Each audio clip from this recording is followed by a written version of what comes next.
Player थे, तो बहुत हद तक इसमें ये टेंडेंसी थी कि ये बार्सिलोना की तरफ चले, लेकिन उसके बहुत सारे मोहल्ला कहा भी क्यों नहीं जा सका।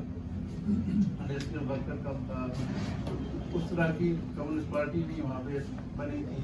ये एक बुर्जुआ नेशनलिस्ट पार्टी थी, और बुर्जुआ नेशनलिज्म की फोर्स में दोनों तरह की टेंडेंसीज होती हैं।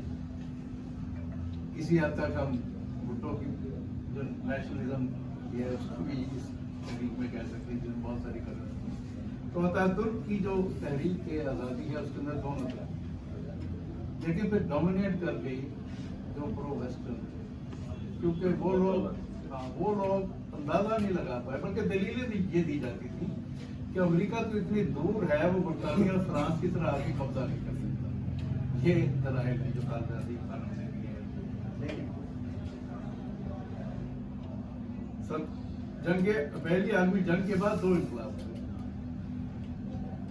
एक बाल्शविक रेवोल्यूशन और एक अतातुर्क का जदीद तुर्की का रेवोल्यूशन, जिसमें उसने बुर्जुआ नेशनलिज्म की बुनियाद पे एक जदीद रेजिस्टेंस इज ब्रेवरी, कि आपका अपने ख्यालात नजरियात के साथ वजूद होना ये दिलेरी है। तो मैं यकीनन इसी तरह बल्गारिया गया, जैसे 2013 में, फिर उसके बाद 19 में भी गया हूँ। 19 में सिर्फ एक बिल्डिंग देखने के लिए मैंने पूरा बल्गारिया देखा, वो बुजुर्गदार थी जो पहाड़ी के ऊपर कम्युनिस्ट पार्टी का हेडक्वार्टर कैसे उन्होंने तोड़ा। अभी 9 महीने पहले यूरोप के मुख्तलिफ डोनर्स ने उसका रेस्टोरेशन का प्लान किया है। वो एक वीरान जगह में है और एक अजीबो गरीब बिल्डिंग थी, शानदार थी। उसको निशानी के तौर पर कम्युनिस्टों को इबरत बना के दिखाते, लेकिन इबरत नजर नहीं ना आती। उसके अंदर मोज़ैक थे जैसे उन्होंने डिस्ट्रॉय किए हैं। तो सफरनामा नगार दर हकीकत, ये मैं अर्ज करूं, चूंकि सारे लिखने वाले हैं, मेरे से ज्यादा लाइक लोग उस्ताद बैठे हुए हैं यहाँ, उस्मा जैसी, कि जो सियाह होता है वो हम असर तारीख का मुअर्रिख होता है। मसलन मुझे 20 साल हो गए हैं तुर्की में एक हुकूमत आए, बड़े लोग कहते हैं ये नहीं तुम्हें पता, मुझे पता है, मुझे क्या पता है। ये भी हजरत अली की सही, मुझे दराक है तो मुझे क्या पता है। अब तुर्की में 22 साल से एक हुकूमत है, मैं ऐसा लिख सकता हूँ, इतनी किताबें लिख सकता हूँ, इतना कुछ लिख सकता हूँ कि अनबिलीवेबल, इवन सिर्फ कू पे ही लिख दूं 2016 की। तो ये बातें जो होती हैं ये एक किस्म की अमानत होती है, इसको रखा जाता है, फिर वक्त के साथ लिखा जाता है। और ये भी नहीं कि वो अब आउटडेटेड हो जाती हैं, वो अपडेटेड रहती हैं। अब जो कम्युनिस्ट बुल्गारिया का मैंने हालात लिखे हैं, वो ये बताते हैं कि रियासतें ऐसे चलती हैं, चलती रही हैं। पैदाइश से मरने तक रियासत जिम्मेदार होती थी, वहां पर खाली मरने तक नहीं, टूरिज्म की भी 15 दिन छुट्टी भी मिलती थी, तनख्वाह भी मिलती थी, बच्चा पैदा करने की भी छुट्टी मिलती थी, तनख्वाह भी मिलती थी, गिरजे भी थे, मसाजिद भी थे, मंदिर भी थे, सिनेगॉग भी थे। हाँ, उनकी कोई लिमिटेशन थी। तो मैंने अपनी किताब के लिखने के इर्द गिर्द और सफरनामा क्यों लिखा, ये किताब इतनी मोटी क्यों लिखी, कैसे लिखी, मैंने आपको तफसील बताई। ये मेरे ख्याल ये काफ़ी है, क्योंकि जैदी साहब की गुफ्तगू से मैं मुस्तफीद होना चाहता हूँ। तो आपने मुझे सुनने के लिए बर्दाश्त किया। वापसी का ख्याल आते ही वसवसे और खौफनाक ख्यालात जहन में उभरने लगते, खुशी पर खौफ गालिब आ जाता। पाकिस्तान, कोड़े, अकूबत खाने, तफ्तीश, ये तब की बात, जरूरत की जमाना। और तफ्तीश, ये जो जन्नत है, ये तो वहाँ ममनू और इलाहात की दुनिया है। इधर सफर करना जुर्म के जुमरे में आता है। सफरनामे का ये हिस्सा एक हैरान कुन कैफियत पैदा करता और खुशगवार एहसास जगाता है। बल्गारिया के सफर का अहवाल जानकर जहन पर लगे तासुब के जाले उतरने लगते हैं और नफरत की दीवार समी बोस होने लगती है। सुर्ख जन्नत, वो दुनिया जिसका तसव्वुर पाकिस्तान क्या आहनी दीवार के उस तरफ मगरबी यूरोप में भी नहीं। मैंने तय कर लिया था कि वापसी पर तफ्तीश होगी तो कहूंगा, हाँ मैं जन्नत से हो आया हूँ। एक मुख्तलिफ तर्ज जिंदगी कि जहां इंसानों की जिंदगी की फिक्र रियासत ने ले रखी है। पैदाइश से आखिरी सांस तक तालीम, रोजगार, इलाज, बढ़ापे के मामूलात, جسمانی صحت کا بھی ذمہ دار اشتراکی نظام ہے جس کے بدن سے اس اشتراکی انسان جنم۔ بہت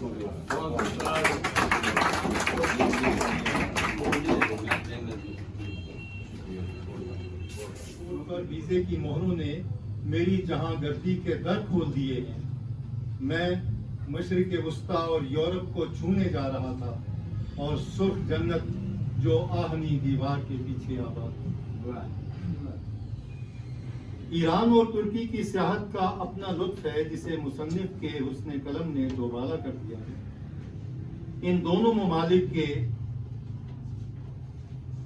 شہروں کی گلیوں اور بازاروں میں گھومنا پھرنا ایک عجیب تجربہ ہے۔ خاص طور پر تہران کی گشت گیری نے مصنف کو اس قدر اپنے اندر سمو لیا کہ وہاں ہفتوں قیام کو جی چاہا۔ ان کے درمیان تھا اور ہے۔ فروخ سے پہلی باقاعدہ ملاقات کب ہوئی؟ سالوں پہلے جب ترکی جانے کو دل مچلا۔ سیما نے کہا کسی سے معلومات لے لو، وہ لڑکا اپنا فروخ ہے نا؟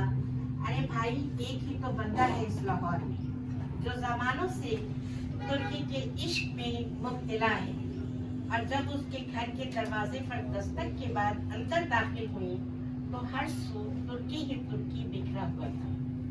کہیں ترکی کی اعلیٰ قیادتیں بلند اجبر، شریک زندگی راشان اجبر، تو یہ بندگان صاحب خانہ کے ساتھ محبتیں بگاڑتے تھے۔ بلغاریہ جانا اور اس پر لکھنا فروخ کا سب سے اہم کام ہے۔ روز 20ویں صدی کا سوویت یونین اگر اہمی پردوں کے پیچھے تھا تو بلغاریہ بارے ہلکی سی شناسائی بھی عام لوگوں کے لیے صفر برابر تھی۔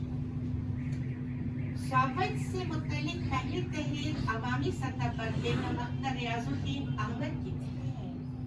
یہ بوڑھی عورت اس کی کس کس کچھار میں ہاتھ ڈالتی، اس سے انصاف ہی نہ کر پائی تھی۔ دائیں ہے کہ اس کا کوئی نہ کوئی پہلو تشنہ رہ ہی جائے گا۔ کتاب اور علم کا دیوانہ، سیاحت جیسے مشکل شغف کا پروانہ، سیاست جیسے گندے کھیل میں خوبصورت خواب دیکھنے والا مستانہ، اس کی سوچ انقلابی ہے، فکر و عمل میں دانشوری ہے۔ کم عمری میں اس صفت کا اس کے اندر نہ ہو پانے کا سبب وہ بہت پڑھے لکھے لوگ تھے جن کے ساتھ اس کے شب و روز گزرے تھے۔ تحریر کا مرد مجاہد ہے، حرف لکھتا ہے، اس سے محبت کرتا ہے، اس کو شائع کرنے، پبلشنگ کو نئے رنگ نئے انداز دینے اور اپنے کارکنان کو تحفظ دینے کا داعی ہے۔ گفتار کا غازی ہے، جب بات کرتا ہے اس پہ دلیل اور دانشمندی ہوتی ہے۔ الیکٹرانک میڈیا سے بھی اس کا تعلق گہرا رہا۔ مختلف شخصیات کے انٹرویوز لینا اس کی ڈیوٹی کا ایک حصہ ہے۔ لوگ در لوگ پڑھیں تو اس کے اس جوہر کا زیادہ گہرائی سے احساس ہوتا ہے۔ اس درجہ خوبصورت خاکے ہیں کہ جن میں انہوں نے جب وہ 4-5 سال پہلے گئے تھے وہ رشیا، تو انہوں نے آ کے ظاہرہ ان کا بھی ایک جذباتی لگاؤ ہے، ہمارے پنجاب کے صدر ہیں وہ، تو انہوں نے کہا کہ میں نے وہاں جتنے رشین سے بات کی ہے تو ان کے ہاں ایک کثرت موجود ہے کہ وہ ہمارا رشیا اور وہ احساس تفاخر وہ یہ بات ضرور کرتے ہیں، اس دور کو یاد ضرور کرتے ہیں کہ ہمیں اس میں زیادہ سہولتیں تھیں، ہمیں ہر چیز کی جو آسائش اور سہولت دستیاب تھی، تو اس حوالے سے وہ ایک پرائیڈ بھی ہے ان کے اندر موجود ہے اور اس عہد کو وہ یاد بھی کرتے ہیں۔ تو یہ سنیے گا ذرا، پاکستان چھوڑا تو ایرانیوں کے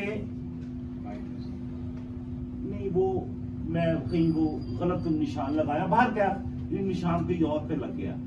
انہوں نے باہر کیا اس میں جو تھیسس پیش کیا ہے وہ یہ پیش کیا ہے کہ یہاں کے لوگ جو ہیں وہ بڑے خوشحال ہیں، بڑے مطمئن ہیں، اور ان کے چہروں پر جو اطمینان ہے وہ باقی ممالک کے لوگوں کی نسبت کم ہے۔ پاکستان چھوڑا تو ایرانیوں کے حسن کا اپنا رنگ دیکھا، ایران چھوڑا اور ترکی پہنچا تو ترکوں کا حسن دیکھ کر دنگ نہیں ورتائے حیرت میں کھو گیا، مرد و زن دونوں کا حسن بے مثال پایا۔ तुर्कों का हुस्न बल्गारिया के हुस्न के सामने मान पड़ने लगा। इस पर मुस्तदाद बल्गारिया के सियासी निजाम कम्युनिज्म ने इन बल्गारियों की जो शख्सियत साजी की, ये मुशाहिदा मेरे लिए नहायत दिलचस्प था।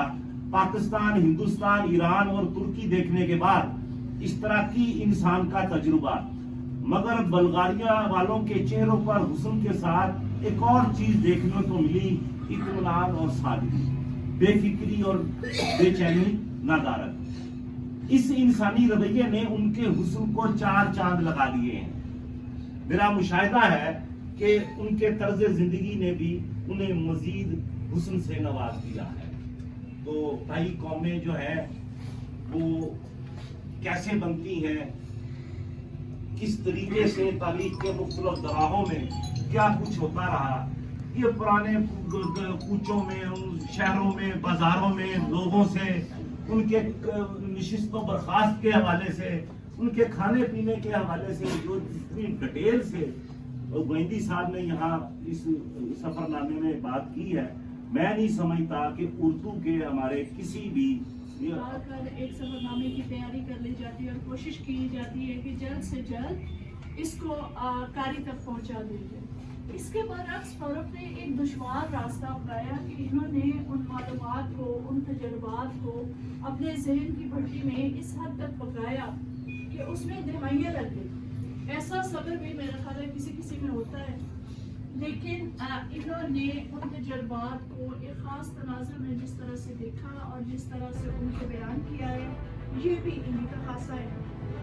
यही वजह है कि हमें इनके सफरनामों में मुख्तलिफ अदवारे हुकूमत और उनकी सियासत और सियासत के बदलते हुए अंदाज, उनके रुझान हमें जो है एक ख़ास अंदाज में नजर आए। खास तौर पर जो इन्होंने जनाब सदर को तकलीफ दें कि वो पूरे सेशन को समाप्त करें। जनाब सदर, आप सबकी तालियां होती हैं।